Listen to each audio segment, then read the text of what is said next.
tal amigos de YouTube? Bienvenidos nuevamente a este su canal de Cuántica Bioenergética.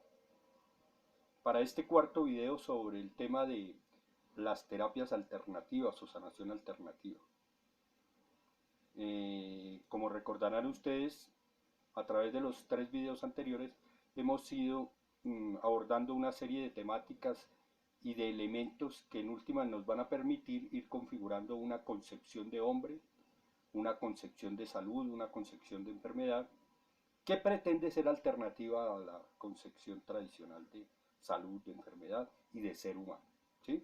En ese sentido, si recuerdan, en el primer video vimos la emergencia de la física cuántica y la pusimos en comparación con la física clásica. En el segundo video vimos cómo esa visión cuántica es aplicable en el campo de la salud, la atención de salud. En el tercer video nos detuvimos a mirar lo que son los chakras, los nadis y los meridianos de acupuntura de una manera muy somera, ¿sí? En este cuarto video, pues evidentemente tenemos que tener en cuenta otra dimensión del ser humano que no podemos desdeñar de ningún punto de vista, que es la dimensión psicológica, ¿sí? Ya que, como dice Jung, Carl Gustav Jung, la única realidad existente es la realidad psíquica, ¿sí? Toda experiencia del ser humano implica a la psiquis, ¿sí? Como elemento fundamental, es decir, implica emociones, implica pensamientos, implica conciencia e implica otra serie de categorías que tienen que ver con la psique. Entonces, dentro de este proceso, pues vamos a detenernos un poco en la dimensión psicológica del ser humano. Ahora bien, para abordar la dimensión psicológica se plantea una serie de cuestiones que hay que resolver. La primera de esas cuestiones es desde qué enfoque podemos abordar la dimensión psicológica del ser humano. Como todos sabemos, pues el mundo de las ciencias sociales es el mundo del debate, es el campo del debate, y la psicología no es una excepción al ser una ciencia social. Algunos la consideran una ciencia de la salud, pero desde esta perspectiva la vamos a considerar una ciencia social. Y básicamente cuando nos allanamos a explicar la psiquis del ser humano, pues existen toda una serie de paradigmas, de enfoques que privilegian un aspecto u otro aspecto de esa dimensión del ser humano y que dan respuesta a determinadas preguntas. Así tenemos enfoques como el conductismo, tenemos enfoques como la psicología cognitiva, tenemos enfoques como el humanismo, tenemos enfoques como la Gestalt, ¿sí? Y otra larga lista de formas y maneras y paradigmas que permiten abordar lo que es la psiquis del ser humano. Nosotros desde Cuántica Bioenergética hemos asumido como paradigma de abordaje de la dimensión psicológica del ser humano lo que podemos denominar como psicología profunda, ¿sí? Ahora bien, cuando hablamos de psicología profunda, no pocas veces el término remite al psicoanálisis y surge evidentemente e inmediatamente la figura de Sigmund Freud. Frente a eso es importante decir que si bien el psicoanálisis forma parte de la psicología profunda y podría uno afirmar que es el tronco común de lo que se llama la psicología profunda, hay una serie de enfoques y de autores que si bien tradicionalmente se han o los han cobijado bajo la denominación de psicoanálisis, no son propiamente psicoanalistas, ¿sí? ¿Sí? Así tenemos, por ejemplo, a Wilhelm Reich, a Jacques Lacan con el psicoanálisis estructuralista, tenemos la psicología del yo, y tenemos evidentemente, que es la perspectiva desde la que aborda Cuántica la dimensión psicológica del ser humano, a la figura de Carl Gustav Jung, ¿sí? Y su psicología analítica, que así se denomina o así fue denominada por Jung la propuesta psicológica que él elaboró a través de su vida. Todos estos enfoques, todas estas teorías, todas estas psicologías, si bien tienen muchas cosas en común con la perspectiva psicoanalítica, en la medida que es desde allí de donde salen, pues Es un error calificarlas como psicoanálisis. Sin embargo, para poder acceder a ellas es necesario, evidentemente, tener ciertos elementos propios de la psicología o del psicoanálisis, la propuesta de Sigmund Freud. Por eso en el capítulo de hoy vamos a detenernos y vamos a abordar ciertos elementos del psicoanálisis, elementos fundamentales, obviamente no todo el psicoanálisis, la obra de Freud es monumental y pues nos llevaría muchísimos videos. La idea es ver ciertos elementos fundamentales que vamos a encontrar en otras propuestas surgidas del tronco común del psicoanálisis, ¿sí? Y que nos van a permitir comprender y valorar, en últimas, la propuesta de la psicología analítica de Carl Jung. Entonces, amigos, hoy vamos a dedicar el video a abordar ciertos elementos del psicoanálisis de Sigmund Freud, el psicoanálisis clásico. Si no alcanzamos a ver todo, porque como les digo, eso es una obra monumental, nosotros vamos a extraer ciertos elementos que nos parecen importantes, utilizaremos el siguiente video para lo mismo. Entonces, bienvenidos, espero que lo disfruten, espero que se suscriban al canal, que dejen sus comentarios y pues hagámosle. Sigmund Freud nace el 6 de mayo de 1856 en Freiberg, Moravia, una pequeña ciudad de Checoslovaquia. Hijo de padres judíos y mayor de 8 hermanos, la familia se traslada a Viena cuando Freud tenía 4 años y allí va a vivir la gran cantidad de su vida, ¿sí? Allí es donde va a desarrollar toda su teoría. Estudia medicina, eso es importante, no psicología, sino estudia medicina en la Universidad de Viena y producto de contactos con Charcot y con Breuer, se interesa por la histeria, un trastorno que en la época los médicos de la época no sabían qué hacer con eso. Freud se propone estudiarlo desde el punto de vista psicológico. ¿Sí? En la vida intelectual de Freud podemos distinguir dos grandes etapas. Una primera etapa en la que a partir de la investigación psicológica de la histeria va a plantear tanto la teoría como la terapéutica del psicoanálisis, y una segunda etapa en la que va a aplicar el psicoanálisis a la religión, a la psicología social, a la antropología y a los problemas de la civilización occidental. Evidentemente con Freud pues nos enfrentamos con un grande del pensamiento, ¿sí? Uno puede estar a favor o en contra de lo planteado por Freud, pero lo que no puede desconocer es la importancia de Freud, no solo para la psicología, porque valga decirlo de entrada, que si bien el psicoanálisis forma parte de la historia de la psicología, no es psicología. Pero no es solo su importancia para la psicología, sino básicamente su importancia para la cultura y para el pensamiento occidental en general. Junto con Nietzsche y con Marx, Freud, los tres son considerados como los maestros de la sospecha, aquellos que pusieron en duda las seguridades que hasta ese momento tenía Occidente puestos en la razón, como el motor del desarrollo y del conocimiento en Occidente. ¿Sí? Nietzsche desde la filosofía, Carlos Marx desde la política, la filosofía, la economía, la sociología, y Freud, evidentemente, desde la psicología, pero también desde la antropología, la psicología social y la cultura en general. Impactan de tal forma que después de estos tres grandes del pensamiento, Occidente no va a volver a ser el mismo. ¿Sí? Entonces, lo que vamos a ver básicamente de manera muy sucinta, porque es una obra monumental, como ya dijimos, es lo que plantea el psicoanálisis y cuál es esa forma novedosa de entender el psiquismo humano. Entonces veamos, amigos, qué plantea el psicoanálisis, qué plantea Sigmund Freud. La génesis del enfoque psicoanalítico está estrechamente relacionado con el espíritu científico de finales del siglo XIX, en Viena, Austria. Surge como una teoría alternativa a la concepción del psiquismo humano que tenían los médicos de la época, la medicina de la época.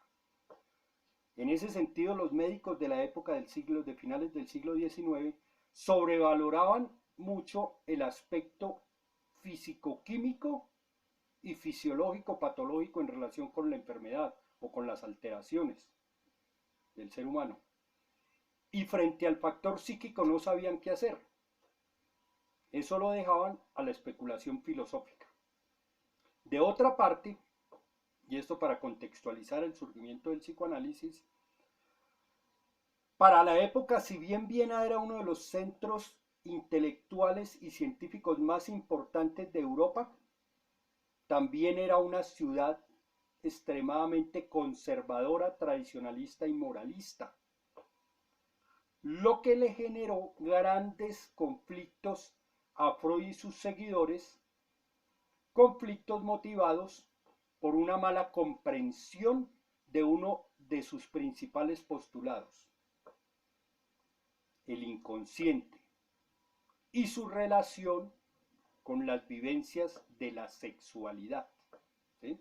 Este último punto le valió a Freud y a sus seguidores el mote de pansexualistas, porque se decía en la época que todo lo que había en la psiquis para los psicoanalistas era de naturaleza sexual.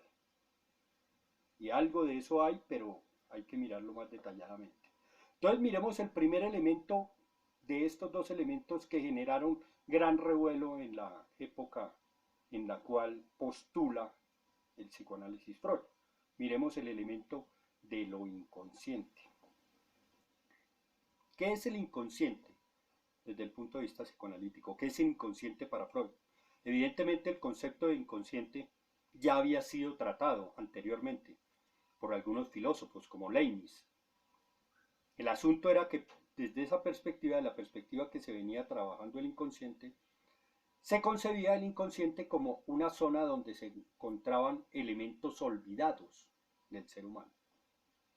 Freud va a deducir a partir de su práctica clínica que más allá de ser una zona de la psiquis donde se encuentran elementos olvidados, lo que vamos a ver es que el inconsciente es una zona de la psiquis vedada a la conciencia, donde encontramos experiencias que han sido censuradas por efecto de la represión. Experiencias que han sido censuradas por efecto de la represión. Y en ese sentido, el inconsciente es un aspecto de la personalidad que se resiste a todo llamado. Es un aspecto de la personalidad que se decide a todo llamado. Como decimos, Freud va a deducir el inconsciente de su práctica clínica. ¿Sí? Él primero prueba con la hipnosis. Recordémonos que él en un principio estuvo interesado por estudiar la histeria desde el punto de vista psicológico y en general la neurosis, ¿sí? Porque los médicos pues no sabían qué hacer con eso. ¿Sí? Entonces Freud utiliza con Breuer, otro eminente neurólogo de la época, la hipnosis para acceder a zonas profundas de la mente. Pero se da cuenta que existen fuerzas psíquicas, por esa vía se va dando cuenta que existen fuerzas físicas, psíquicas, que se oponen al recuerdo, es decir, fuerzas que operan como una resistencia frente a la rememoración de ciertos hechos y ciertos eventos que pueden ser dolorosos para el individuo. Él posteriormente se va a dar cuenta que el problema de la hipnosis es que si bien permite acceder a ciertos materiales profundos de la psique, no permite que ese acceso se haga de manera consciente. ¿Sí? Y lo que se busca es que el sujeto acceda a ciertos materiales, pero de manera consciente, ¿cierto? ¿Qué hay en el inconsciente? ¿Cuáles son los contenidos del inconsciente? Pues bien, los contenidos del inconsciente son tempranas experiencias de carácter sexual que fueron censuradas por ser conflictivas para el individuo, ¿sí?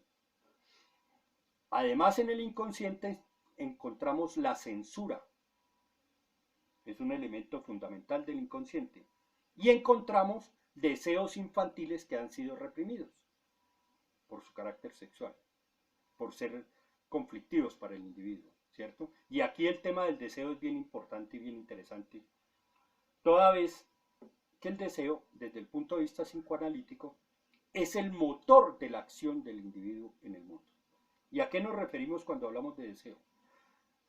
Pues resulta que cuando el niño nace, ¿sí?, el niño se encuentra en una situación de completud, es decir, de unidad con la madre. El niño no distingue entre la madre y él. Para el niño, la madre y él son uno solo, ¿sí? Poco a poco, a medida que el niño crece, el niño va creciendo y se va desarrollando, emerge o se necesita que el niño vaya ganando en independencia, y en ese proceso la cultura juega un papel fundamental, porque evidentemente la aplicación de la norma de la ley pues va generando procesos de socialización y de inscripción del niño en el niño en la cultura. Pero ese proceso de inscripción del niño en la cultura va a implicar necesariamente que esa situación de completud, de unidad entre el niño y la madre, que genera una sensación de bienestar, de un sentimiento de bienestar total en el niño, se rompa. Y en el momento en que se rompe, dice el psicoanálisis, se instaura en el deseo un vacío, en el sujeto un vacío y un deseo de recobrar básicamente esa situación de completud, ¿sí? Y ese deseo va a acompañar al individuo a través de toda su vida. El individuo, dice el psicoanálisis, es un sujeto deseante. ¿Deseante de qué? De retornar a su situación original de completud. Deseo y vacío que va a llenar con diversos elementos a través de toda su vida, ¿sí? La adquisición de diferentes elementos a través de toda su vida. Su mundo intelectual, su mundo material, su mundo emocional va a estar orientado por ese deseo de retorno a su situación original de completud. Ahora vamos a ver otro elemento bien importante en el psicoanálisis que tiene que ver con las pulsiones, que está muy relacionado con lo que acabamos de ver. Entonces veamos las pulsiones. Partiendo de la base de que toda actividad está sujeta al principio de placer, pues el hombre siempre está buscando satisfacer sus necesidades o sus deseos, ¿sí? Freud va a distinguir dos tipos de estímulos. Unos que son aportados desde el exterior del organismo y que se supone son los estímulos frente a los cuales estamos expuestos todo el tiempo. El ser humano está en interacción con el entorno y de allí recibe estímulos lumínicos, estímulos auditivos, sonoros, físicos, químicos, toda una abigarrada cantidad de estímulos, ¿sí?, frente a los cuales el hombre tiene que responder mediante acciones a través de movilizaciones musculares, tiene que hacer algo frente a eso, y esos estímulos que vienen del exterior pues son estímulos que van a ser derivados al exterior. Recordemos que todo estímulo supone una suerte de tensión y que al ser resueltos la tensión decrece, ¿sí? Entonces estamos abocados a responder a los estímulos que vienen del exterior. El otro tipo de estímulos a los que se refiere Freud son estímulos que se originan o son aportados por el propio organismo al interior del cuerpo humano. A esos estímulos Freud los va a llamar pulsiones. ¿Y qué es la pulsión? La pulsión básicamente es un representante psíquico de un estímulo que se origina al interior del propio organismo, del propio cuerpo, al interior del soma. Y que por ende no pueden ser resueltos de la misma manera mediante la fuga, dice Freud, mediante las movilizaciones musculares, porque están originados en el propio individuo, en la propia persona, ¿cierto? Estos estímulos que tienen un origen somático al interior del cuerpo, arriban a la conciencia exigiendo satisfacción. Es decir, la pulsión se nos presenta como necesidades que exigen satisfacción. Y al ser satisfechas, y por ende, son fuente de placer, ¿cierto? Se suprimen con la satisfacción de la pulsión. Sin embargo, cuando miramos los componentes de la pulsión, básicamente hay dos componentes de la pulsión. Uno que es el representante ideativo de la pulsión, es decir, ideas, signos, símbolos, que se suscitan en la psiquis del ser humano como representación, que suscita el estímulo en el ser humano, en la psiquis del ser humano como representación. Y otro elemento es como lo que llama Freud el montante de afecto, que es la energía pulsional, la que llamamos líbido, y que desde el punto de vista psicoanalítico, o desde el punto de vista psicoanalítico, desde el psicoanálisis clásico, el psicoanálisis freudiano, es de naturaleza sexual. ¿Qué implica esto? Básicamente esto implica que en no pocas ocasiones la satisfacción de la pulsión es incompatible con preceptos morales, éticos, sociales, y por ende básicamente la pulsión se convierte en fuente de displacer, ¿sí? Porque entra en contradicción con todo un entramado y toda una construcción social y cultural que se opone a que el ser humano satisfaga su pulsión cuya energía tiene una naturaleza sexual, ¿cierto? Por eso Freud va a plantear en un texto que se llama Las pulsiones y sus destinos, 4 fines de la pulsión, 4 formas de satisfacción de la pulsión, ¿sí? 4 destinos de la pulsión. Uno es cuando la pulsión se convierte en su contrario. Es decir, el sadismo se convierte en masoquismo. Es un ejemplo de esto. Otro destino de la pulsión puede ser cuando la pulsión se orienta contra el mismo, contra la propia persona. Y aquí entonces tenemos, por ejemplo, la satisfacción autoerótica. Otro destino de la pulsión puede ser la sublimación, que es cuando se reorienta esa energía libidinal hacia otros fines diferentes a los planteados originalmente por la pulsión. Tenemos el caso del arte, donde se subliman toda actividad creativa permite sublimar las pulsiones.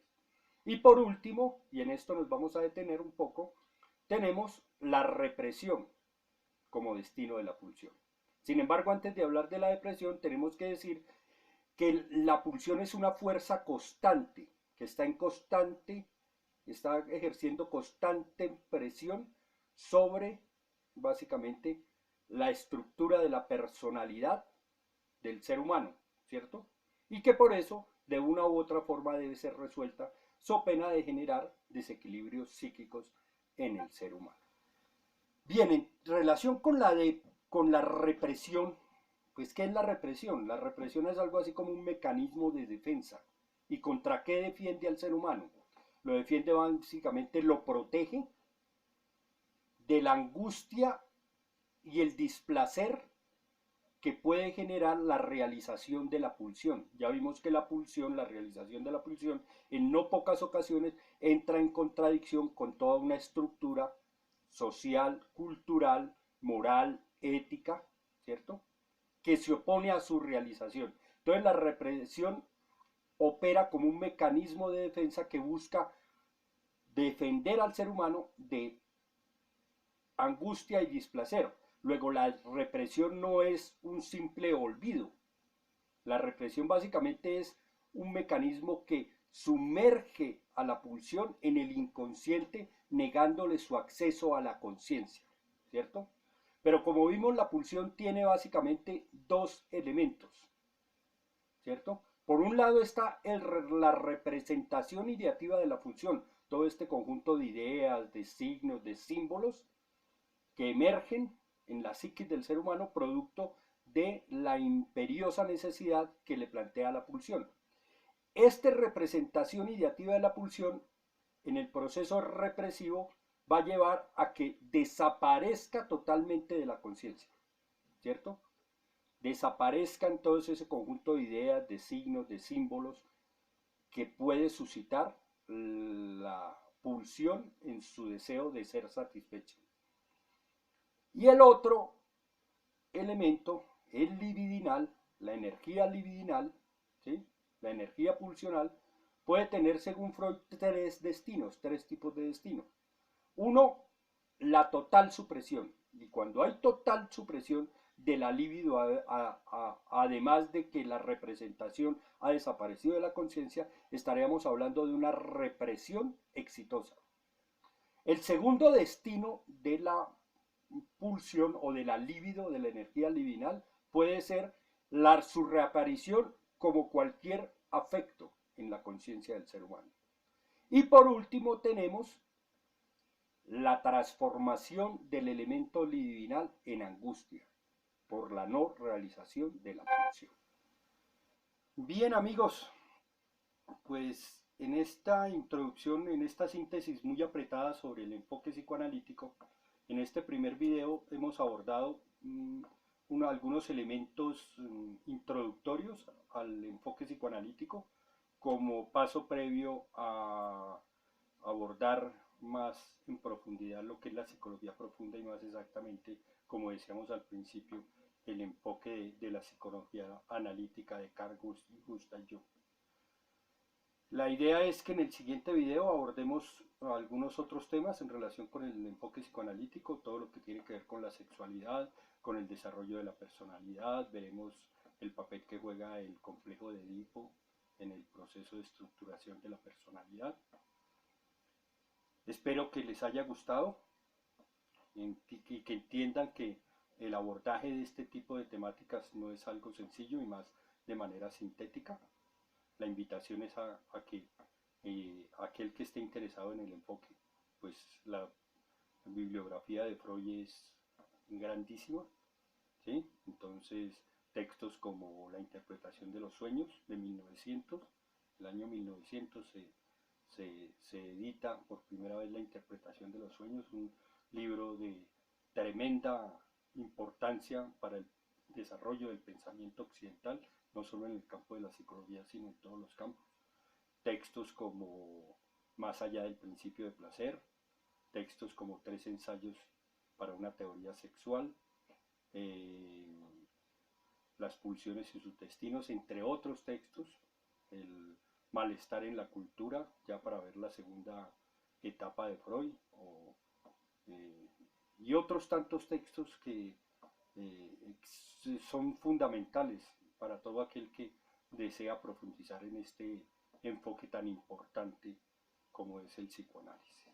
Entonces amigos, muchas gracias por su compañía, los espero en el próximo video, espero se suscriban, lo compartan, esperamos sus comentarios al canal, para nosotros son bien importantes y que tengan una feliz semana y que Dios los bendiga. Chao.